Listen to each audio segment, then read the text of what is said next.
Bonjour à tous, c'est Cric. Aujourd'hui, vidéo sur un sujet important, à savoir l'incendie de l'usine Lubrizol à Rouen le jeudi 26 septembre dernier, c'était il y a 2 jours. Incendie en partie occulté par la mort de Jacques Chirac le même jour, et ce qui fait que les habitants de Rouen ont eu l'impression de compter pour du beurre. Voilà. Alors, qu'est-ce que c'était que cette usine Lubrizol? Usine de Rouen, en l'occurrence, sise sur les quais de Seine. On peut voir ici, c'était une usine de lubrifiant créée par des Américains en 1928. Euh, cette usine était spécialisée dans les additifs et les solutions huileuses et avait récemment développé également de la chimie fine et des biotechnologies. Et elle avait fait en 2017 un chiffre d'affaires de près de 6,3 milliards de dollars. Il faut savoir que cette société est détenue par des Américains et actuellement détenue par une holding de Warren Buffett, à savoir la Berkshire Hathaway Holding, donc dirigée par Warren Buffett et Charlie Munger, et qui compte Bill Gates à son directoire. Il faut savoir que l'usine Lubrizol est également une usine classée Céveso, et qu'en France il y a environ 1204 établissements Céveso, dont 647 à haut risque. Alors, que dire de tout cela? Pourquoi est-ce que ça m'intéresse? J'ai entendu dire qu'il y avait eu un autre problème sur une usine Lubrizol, mais pas à Rouen, mais au Havre. Voilà, l'usine Lubrizol à Oudal, près du Havre, en Seine-Maritime. 50 pompiers et 12 engins ont été mobilisés le 3 septembre 2019 parce qu'un incendie s'était déclaré. Voilà, donc il y a eu un autre incendie, mais pas à Rouen, mais au Havre. Et ce qui fait que je me suis un petit peu renseigné sur ces questions-là et que ça m'a intéressé. Et je me suis quand même posé des questions.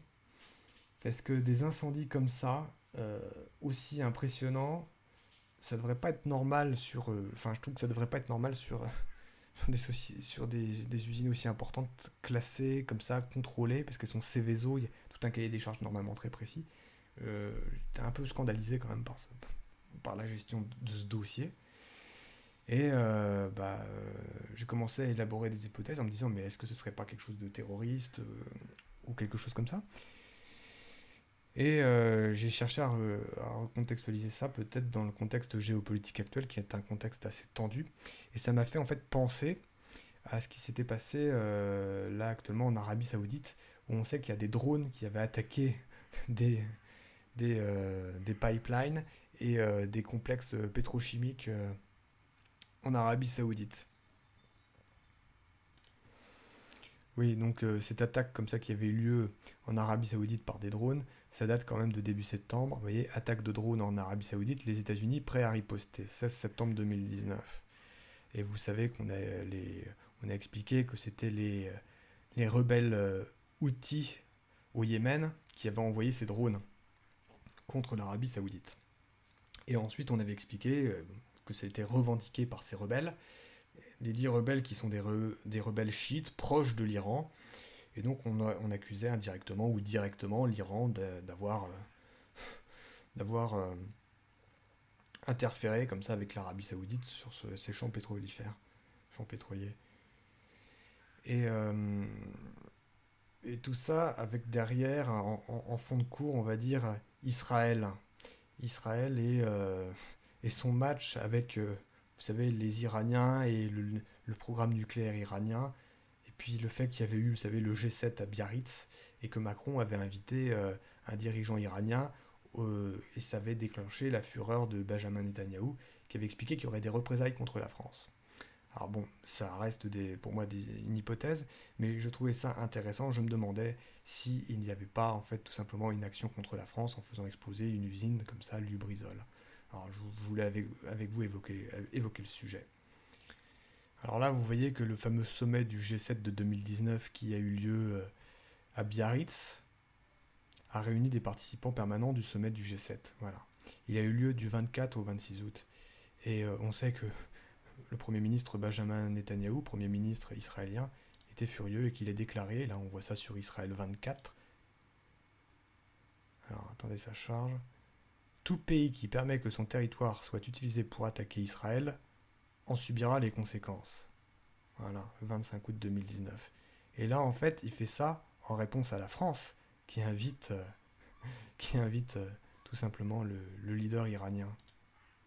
Ce qui fait que sur Twitter, les personnes parlaient de ça, vous voyez là, Olivier Rimel qui dit la réaction de Netanyahou à la visite surprise iranienne au G7 de Biarritz est spectaculairement glaçante et menaçante pour la France. Voilà, tout pays qui permet que son territoire soit utilisé pour attaquer Israël en subira les conséquences. Enfin, moi je trouve ça quand même assez fort.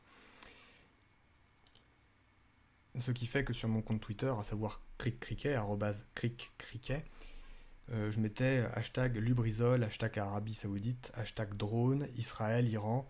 La France est-elle frappée en réaction à son envie de négocier avec l'Iran lors du G7?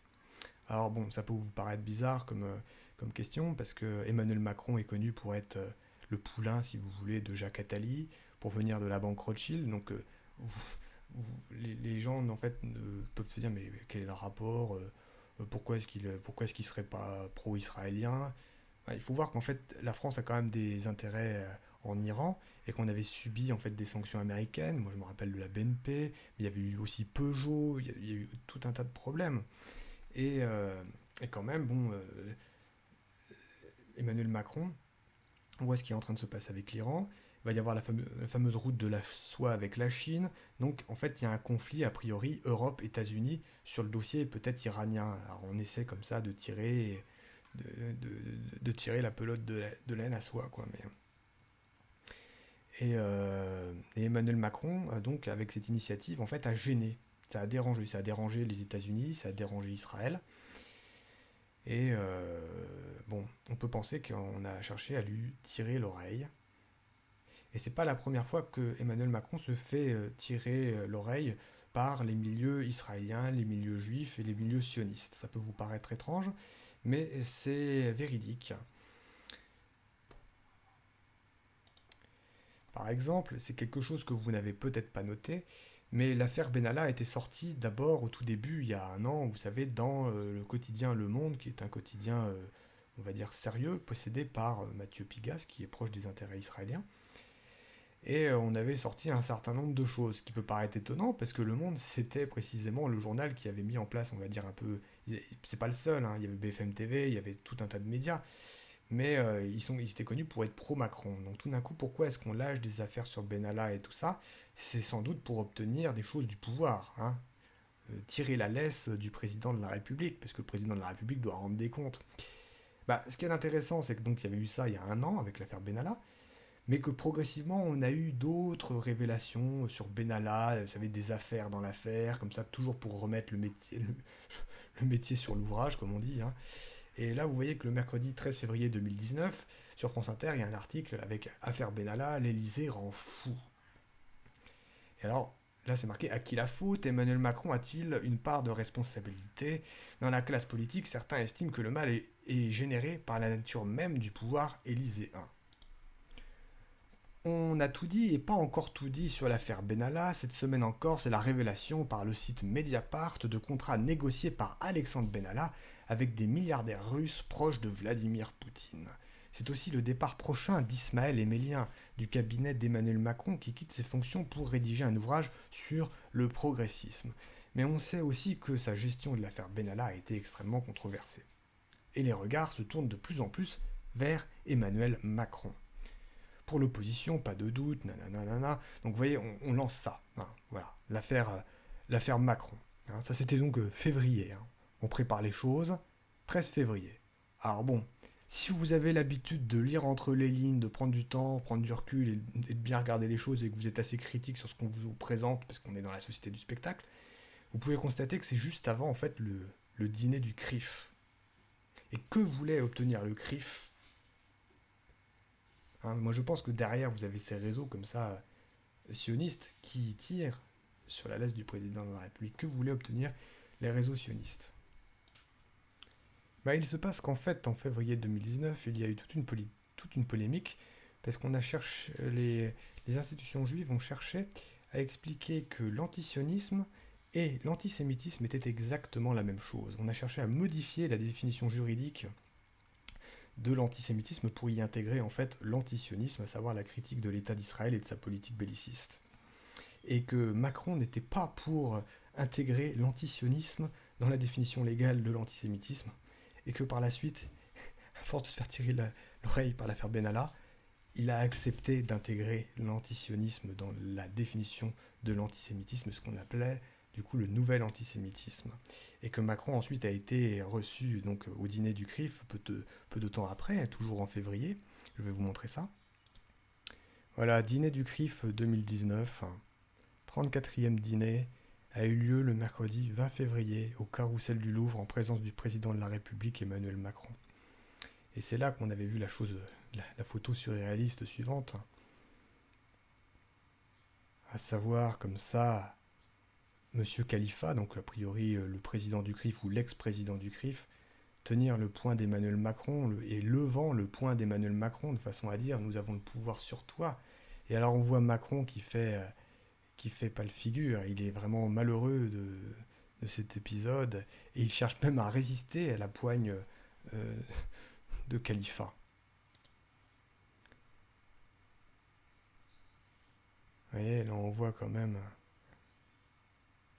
même que Macron est agacé par cela et qu'il doit probablement savoir que les nouveaux remous de l'affaire Benalla qu'on entretient sont liés à ça, à cette définition de l'antisionisme comme de l'antisémitisme, où on avait eu l'affaire des insultes contre Finkielkraut, juste avant, au même moment, on avait eu des attentats contre les boîtes aux lettres La Poste avec Simone Veil dessus, avec des croix gammées, avec tout un tintamarre médiatique pas possible. On en fait moins sur l'explosion d'une usine à Rouen, tout de même. Alors, où est-ce que je veux en venir dans tout ça? Moi, j'ai fait un fil Twitter avec une hypothèse, hein. C'est qu'une hypothèse, mais je la trouve quand même intéressante.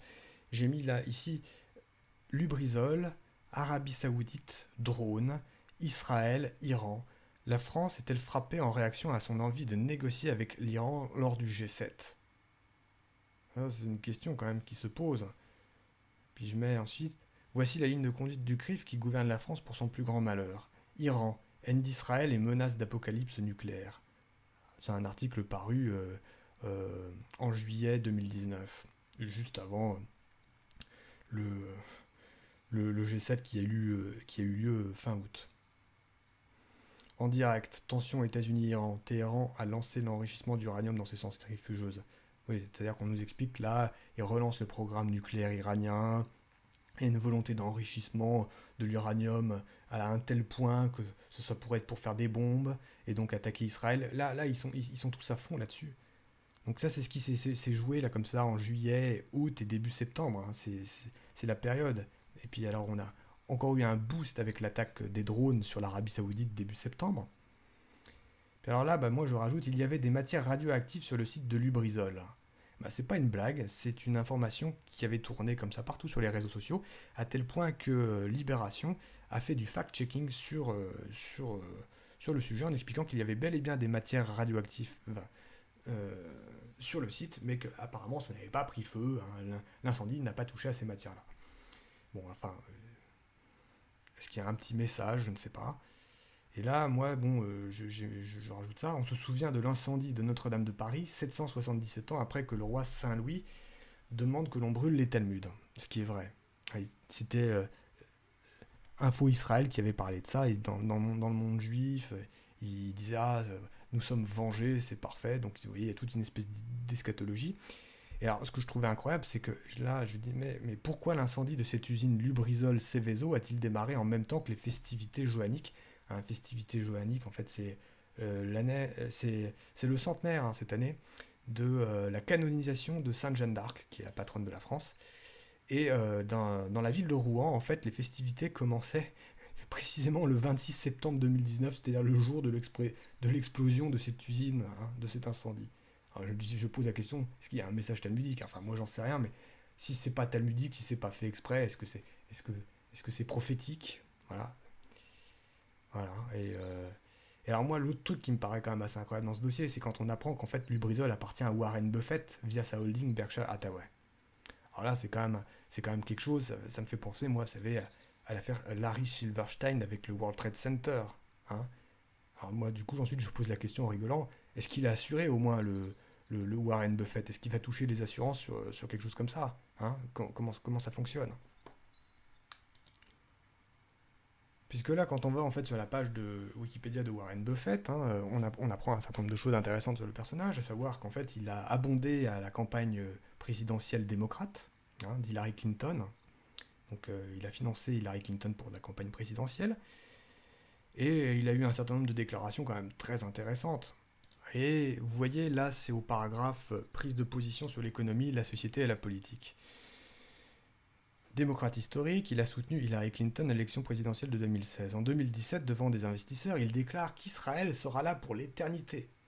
Selon la société gestionnaire des bons de l'État d'Israël, le milliardaire américain a permis de lever près de 200 millions de dollars d'investissement dans l'État juif, dont 5 à titre personnel.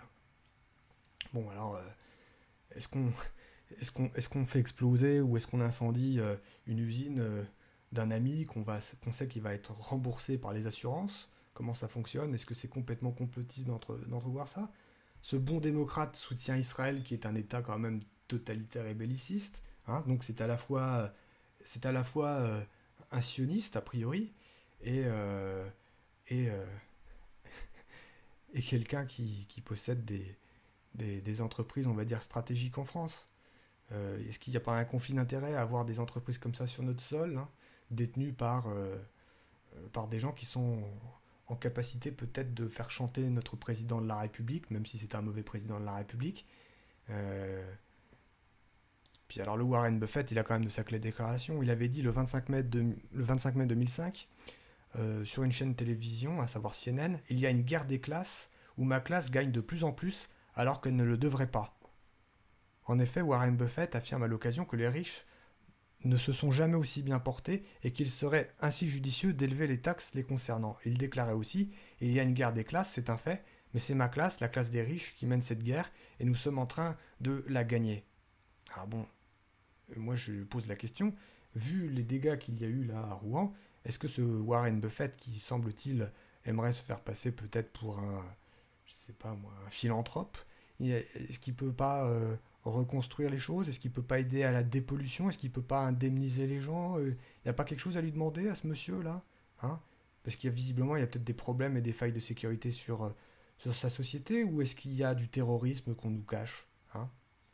Je pose la question. Y a-t-il du terrorisme? Moi, je me pose la question, d'autant qu'on a vu qu'il y avait eu un départ d'incendie dans une autre usine Lubrizol peu de temps avant. Pourquoi? Hein, c'est des bonnes questions à poser, ça. Hein, ils sont où, là, Castaner, le ministre de la Justice, le président de la République? Ils ont l'air quand même vachement gênés. Ils avaient l'air très contents que Jacques Chirac soit mort ce jour-là. Alors, je veux pas dire que Jacques Chirac est mort qu'on a tué Jacques Chirac pour ça. Bon, rien à voir. C'est probablement fortuit, mais bon, il y a quand même une gêne, visiblement. Il y a une gêne. Est-ce que la France a été frappée sur son sol en raison de sa politique étrangère? Est-ce que la France a été frappée sur son sol en raison de la politique d'Emmanuel Macron? Euh, Est-ce qu'il est question que la France participe à une coalition pour déclarer la guerre à l'Iran? Moi, c'est des questions que je pose. Ce sont de bonnes questions. Et puis, il y a tout un tas de questions, à savoir les inquiétudes sur la toxicité à long terme. Alors, il y a eu des plaintes contre X qui ont été déposées. Et on a découvert également qu'en fait, a priori, il y avait peut-être 8000 mètres carrés de toiture, je crois, avec de l'amiante dedans, et que c'était parti en fumée, et ça pose de graves questions, cette histoire d'amiante. De l'amiante dans la toiture brûlée, voilà. Selon des habitués de l'usine, 8000 mètres carrés de l'usine sont équipés d'un toit en fibrociment, matériau reconnu pour ses qualités isolantes, mais qui contient de l'amiante. C'est cette amiante qui a brûlé jeudi matin lors de l'incendie. Bon, et puis il y a peut-être 500 000 personnes qui vivent dans la ville de Rouen, et personne n'a été évacué, à part, paraît-il, les journalistes de FR3, qui étaient à l'autre bout de Rouen. Bref, l'impréparation, à- l'incapacité tout simplement pour les différents ministères et la préfecture à organiser comme ça les secours à quelque chose de criminel. Et alors là, vous voyez, 9h52, on dit départ de feu près d'une clôture. Le patron de l'usine Lubrizol, Frédéric Henry, a exprimé ce samedi matin son étonnement quant aux circonstances probables du départ de feu sur son site jeudi dernier. Je ne peux pas savoir à ce jour exactement à quel endroit le feu a démarré, mais on peut penser quand même qu'il a démarré près d'une clôture qui nous sépare d'un voisin. Je suis très étonné de voir un incendie qui démarre comme ça en pleine nuit, à un endroit où il n'y a personne, a-t-il dit au micro d'Europe 1. Cela m'interroge énormément, je n'arrive pas à comprendre pourquoi. Il ne faut rien écarter, mais c'est très étonnant. Il faut savoir a priori que le départ de feu a eu lieu à 2h40 du matin.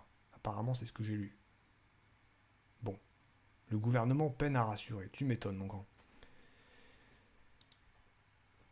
Voilà, donc c'était une vidéo rapide sur un sujet, à mon avis, explosif. Et il faut apprendre comme ça à regarder l'actualité, à lire entre les lignes. On veut nous empêcher d'être complotistes, c'est pas pour rien, c'est parce qu'il y a bel et bien des choses qui ne vont pas, hein. Et bien voir comment la séance géopolitique peut s'enchaîner là-dessus. Voilà. Donc c'était tout pour aujourd'hui. Je vous dis à très bientôt. Au revoir.